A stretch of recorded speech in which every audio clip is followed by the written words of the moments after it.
વાત કરીશું દ્વારકાથી દ્વારકાના જામખંભાળિયા પંથકમાં શિયાળાની શરૂઆત સાથે રોગચાળો ઝડપથી વકર્યો છે। સિવિલ હોસ્પિટલમાં દરરોજ આશરે 1000 દર્દીઓ ઓપીડીમાં નોંધાયા છે, જેમાં તાવ, શરદી, ઉધરસ, કફ અને ડેન્ગ્યુના કેસો નોંધાયા છે। નાની વયના બાળકોમાં પણ વાયરલ બીમારીઓ ઝડપથી ફેલાઈ છે। તબીબોએ લોકોને વધેલી આબોહવા અને રોગચાળાને ધ્યાનમાં રાખીને સ્વચ્છતા, માસ્કનો ઉપયોગ અને સમયસર સારવાર લેવા માટે સતર્ક રહેવાની અપીલ કરવામાં આવી છે। જામખંભાળિયામાં શિયાળાથી રોગચાળો વકરી ઉઠ્યો છે, જે સિવિલ હોસ્પિટલમાં દરરોજ 1000 ઓપીડી દર્દીઓ આવી રહ્યા છે, જેમાં તાવ, શરદી અને ઉધરસ જેવા વાયરલ બીમારીઓ ઝડપભેર ફેલાઈ રહી છે। જે શરૂઆત સાથે રોગચાળો ઝડપથી વકર્યો હોય તેવું જોવા મળી રહ્યું છે।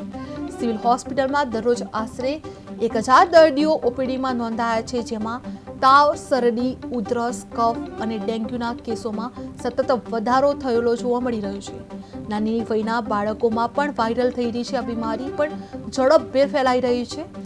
નાની વયના બાળકોને પણ ધ્યાન રાખવાનું કહેવામાં આવ્યું છે, જે તબીબોએ લોકોને વધેલી આબોહવા અને રોગચાળાને ધ્યાનમાં રાખીને સ્વચ્છતા માટે માસ્કનો ઉપયોગ અને સમયસર સારવાર લેવા માટે સતર્ક રહેવાની અપીલ કરવામાં આવી છે। બાળકોને પણ ખાસ ધ્યાન રાખવાનું કહેવામાં આવ્યું છે, જેમાં સમયસર તબીબોએ લોકોને વધેલી આબોહવા અને રોગચાળાને ધ્યાનમાં રાખીને સ્વચ્છતા, માસ્કનો ઉપયોગ બાળકોને પણ કરવાનું કહેવામાં આવ્યું છે, જે લેવા માટે સતર્ક રહેવાની અપીલ કરવામાં આવી છે। જે જામખંભાળિયામાંથી શિયાળા આવતા જ રોગચાળો વકર્યો હોય તેવું જોવા મળી રહ્યું છે। સિવિલ હોસ્પિટલમાં દરરોજ 1000 ઓપીડી દર્દીઓ જોવા મળી રહ્યા છે, જે તાવ, શરદી, ઉધરસ અને ડેન્ગ્યુના કેસોમાં સતત વધારો થયેલો જોવા મળ્યો છે।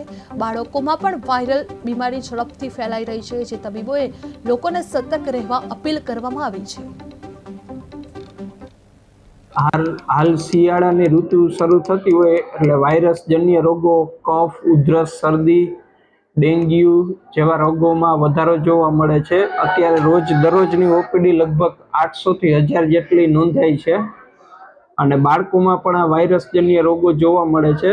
તો આ રોગોથી બચવા માટે ગરમ પાણી ઉકાળીને પીવું જોઈએ અને મચ્છર